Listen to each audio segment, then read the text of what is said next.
السلام عليكم. لكل راجل مغترب عايز اقول لك اتقي الله في زوجتك.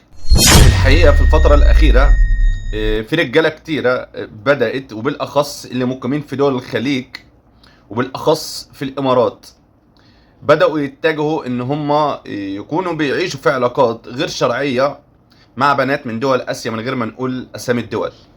في الحقيقه زوجة الراجل المغترب ده المفروض يتعمل لها تمثال، ان في حاجات كتيرة المفروضة على الراجل وعلى الست في فترة ان الراجل بيكون مسافر فيها بتقوم هي بالدورين. زوجة الراجل المغترب الأصيلة اللي بتستحمل، اللي بتقدر يعني ايه راجل متغرب وبتشيل اسمك، هي محتاجة منك انك تهتم بيها وتهتم بكل تفاصيلها، وما تخونهاش في يوم من الايام. ان انت تكون مسافر وشغال ومطمن ان زوجتك معاك وفي ظهرك، دي في حد ذاتها اطمئنان كبير ليك. فمش رد الجميل انك تعيش في علاقة غير شرعية مع واحدة تانية. ايا كان المبرر بتاعك، مفيش اي مبرر ليك تخون زوجتك.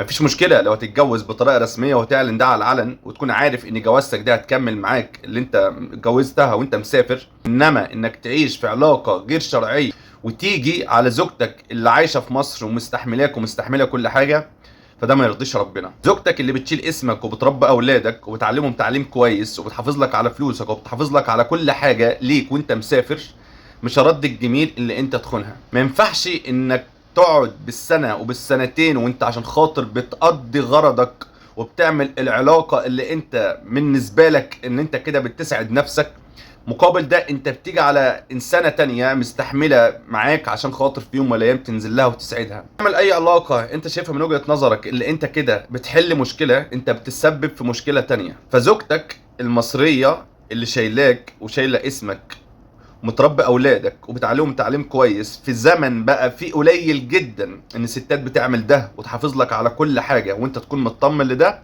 انت محتاج ان انت ترد لها الجميل ده، مش اللي انت تخونها مع واحده تانية.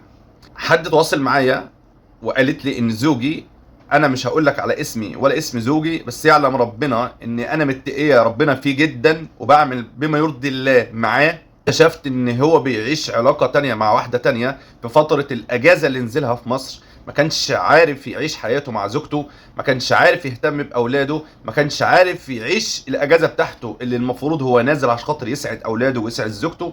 ما كانش عارف يعيش ده عشان في حد تاني طول الفتره السنه ونص او السنه اللي هو عايشها في الغربه معاه طول الوقت، فده اثر عليه في المستقبل مع اولاده ومع زوجته.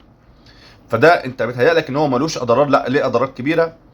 فاهتم بزوجتك واهتم باولادك واتقي الله في زوجتك وفي اولادك عشان دول اللي قاعدين لك. لو اي واحده خلتك في يوم من الايام قربت منها كانت في الغربه ايا كانت جنسيتها ايه، هي مش محتاجه ان تحكي لك على تفاصيلك، مش محتاجه ان تقول لك خلي بالك من اولادك، مش محتاجه ان تقول لك خلي بالك من زوجتك، ان هي عايزاك انت كفرد بس، وانت يمشي هيجي غيرك. علاقتكم غير شرعيه مع بعضيكم، بدايه لو كانت لا ترضي الله النهايه لا ترضيك. فرد الجميل لزوجتك واهتم بيها واهتم باولادك عشان خاطر تتحاسب عليهم قدام ربنا، واتقي الله في زوجتك وبلاش تعمل حاجه تغضب ربنا وتغضب زوجتك وفي يوم من الايام تاثر عليك وعلى اولادك في المستقبل.